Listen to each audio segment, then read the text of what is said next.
Hi viewers, very good evening. So இன்னைக்கு ஒரு நிமிட கதை தாங்க பார்க்க போகிறோம். இன்னையிலேருந்து நம்ம டெய்லி ஒரு கதை பார்க்கலாம். ஒரு நிமிட கதை அது என்னங்க, ஒரு நிமிஷத்தில் உங்களால் கதை சொல்ல முடியுமா? கண்டிப்பாக கதை கிடையாதுங்க. இது நிஜத்தில் நடந்த ஒரு விஷயம்தான் நம்ம பார்க்குறோம். அதாவது நம்ம ராமாயணத்தில் அதாவது பிரச்சனை நம்ம பிரச்சனையை தேடி போகலை, பிரச்சனை தன்னால் நம்மளை தேடி வருது. எப்படின்னு பார்க்கலாமா? ராமருக்கு நாட்டை ஆளணுன்ற ஒரு ஆசை, ரொம்ப பேராசை எல்லாம் கிடையாதுங்க. ஆனால் அவங்க அப்பாவே இல்லை தம்பி, நீ தான் நாட்டை ஆளணும் எனக்கு எடுத்து அப்படின்னு நாட்டை ஆண்டுக்கோ அப்படின்னு சொல்கிறாரு முதல் நாள். அடுத்த நாள் உடனே அவருடைய மனைவியின் பேச்சை கேட்டுவிட்டு இல்லை நீ 14 வருஷம் வனவாசம்தான் போகணும், உன்னுடைய தம்பி தான் நாட்டை ஆளணுன்ற. அதுக்கும் சரின்றாரு. அவரும் வனவாசம் போயிட்டார். வனவாசம் போன இடத்துலையாவது பிரச்சனை இல்லாமல் இருக்கா? அங்கே சீதா பெருமாட்டி சொல்கிறாங்க, எனக்கு அந்த மான் வேணும்னு. சரின்னு இவர் அந்த மானை போய் துரத்திட்டு அந்த மானை பிடிக்க போகிறாரு. உடனே ராவணன் சீத்தையை கவர்ந்துட்டு போயிடுறாரு. இதோட முடிஞ்சிச்சா? அவரை போய் கூப்பிட்டு வரணும்ல, அவளை கூப்பிடணும்ல, சீத்தையை கூப்பிடணும்ல.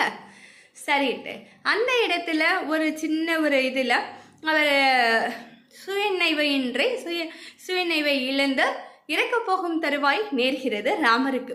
அப்பதான் ஹனுமானை கூப்பிட்டு சொல்றாங்க, நீ இவங்களுக்கு சஞ்சீவி மலையில் உள்ள அந்த சஞ்சீவி மூலிகை எடுத்துட்டு வா அப்படின்னு. அந்த ஏதோ ஒரு பர்வத மலை, ஏதோ ஒரு மலை சொல்லுவாங்க, அந்த மலையில போய் சஞ்சீவி மூலிகை எடுத்துட்டு வான்ட்டு அனுமாரோ அங்கே போறாருங்க. அனுமாரோ தமாதுடு சின்னதாக தெரிகிறாரு. அந்த மலை அவ்வளோ பெருசாக இருக்கு. அப்போ இந்த மலையில் எது சஞ்சீவி மூலிகை அப்படின்றது அவருக்கு டவுட்டாக இருக்குது. என்னடா பண்ணுறது? இது தாங்க வாழ்க்கை, நிஜமான வாழ்க்கை இது தாங்க. எப்பொழுது நாம் பயப்படுகிறோமோ அப்பொழுது நம்மை நாடி வந்த பிரச்சனை பெருசாக தெரியும். எப்பொழுது அந்த பிரச்சனை சால்வ் பண்ணுறனோ அப்படின்னு நம்ம நினைக்க ஆரம்பிச்சிட்டாலே பிரச்சனை சின்னதாயிடுங்க. எப்படி? அப்போதாங்க ஹனுமான் விஸ்வரூபம் எடுக்கிறாரு. ஹனுமான் விஸ்வரூபம் எடுத்து அந்த மலையே பிளந்துட்டு வர்றாரு.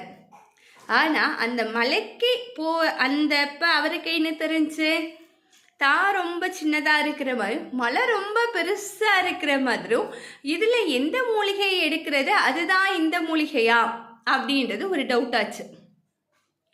குழப்பத்தில் இருக்கும் பொழுது நாம் குழப்பத்தில் இருக்கும் பொழுது அந்த பிரச்சனை விஸ்வரூபமாக பெரிய ரூபமாக எடுத்து காமிக்கும். அது ஒரு மாயை தாங்க. அதே மாயை தாங்க நமக்கு வர்ற பிரச்சனை.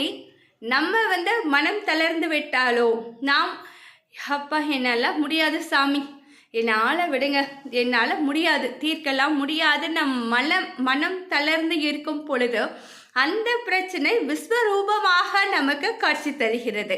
ஆனால் அதே பிரச்சனையை எந்த ஆங்கிளில் அந்த பிரச்சனையிலிருந்து வெளியே ஒரு தேர்ட் பர்சனா அதை நம்ம வியூ பண்ணுறப்ப, நம்ம பார்க்குறப்ப அந்த பிரச்சனை இதெல்லாம் ஒரு பிரச்சனையா, எத்தனையோ பிரச்சனையை பார்த்துட்டேன், இதெல்லாம் ஒன்றா, எனக்கெல்லாம் ரஸ்க்கு சாப்பிட்ற மைங்க அப்படின்னு நினச்சி பாருங்க, பெரிய பிரச்சனை கூட சின்னதாக தெரியும்.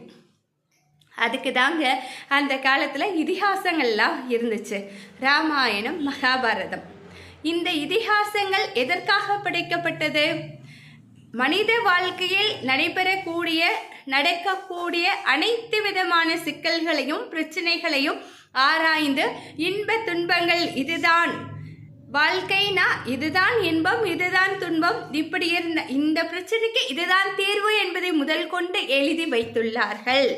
அதனால் நமக்கு ஒரு பிரச்சனைன்னு வரும்போது அதை பிரச்சனையாக பார்க்காதீங்க, ஒரு தேர்ட் பர்சனாக நின்று ஒரு பிரச்சனையை பாருங்கள். எதாக இருந்தாலும் சரிங்க, மைண்டுக்கோ ஹார்ட்டுக்கோ கொண்டு போகாதீங்க. இன்பிட்வீனில் நீங்கள் பாருங்கள், ஒரு தேர்ட் பர்சனாக பாருங்கள், ப்ராப்ளத்தை ஈஸியாக சால்வ் பண்ணிடலாம்.